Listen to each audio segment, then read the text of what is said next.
Hi, I'm Bob King. I live on the outskirts of Cleveland, Ohio, and I teach at Kent State University at Stark campus. In August 2024, I have a collection of poems coming out from Finishing Line Press titled And. I'm also at work on my second collection of poems called And Or, which I'm searching for a publisher for.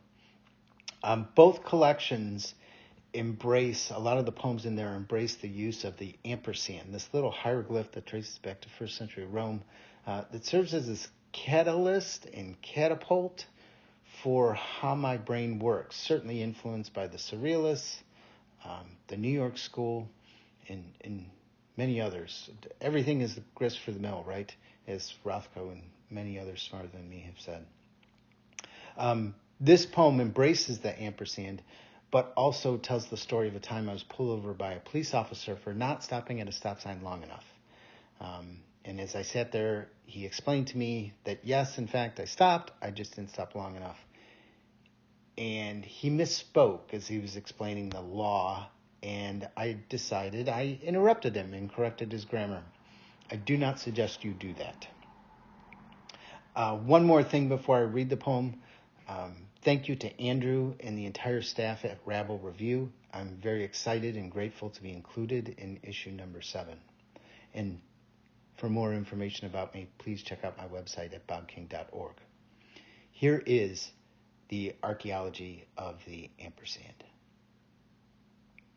Question: how often do you battle the instinct to hate the group project with one unfair grade for everyone in it, and yet desperately need to get, to be, to remain connected to others?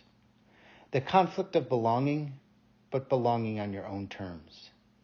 Boundaries impersonating amoebas.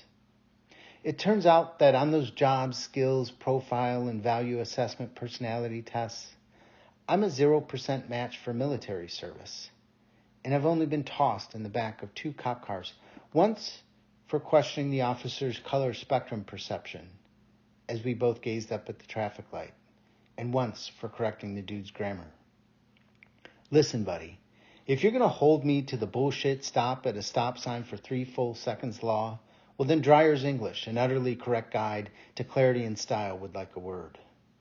Note, if you're going to correct a cranky cop's pronouns, do so with the flair that only middle-aged white dudes assured of their personal safety can muster. And definitely don't slam your hand on the back seat's plexiglass to correct him again as he radios in your pomposity. Don't ask him about real crime, broken windows theories, or the criminal ways we're treating the earth, wildfires raging, plastics and Prozac in our drinking water, and hey, you got any water up there? You say to the sky, or to no one in particular, as he pulls you from the cruiser, releasing you into your own custody, when all you wanted to know was if he felt the same constant and persistent and anxious push and pull. Are we all really that connected? And can I even be connected to those 1st century Romans, whether through handcuffs or hieroglyphs? Thank you.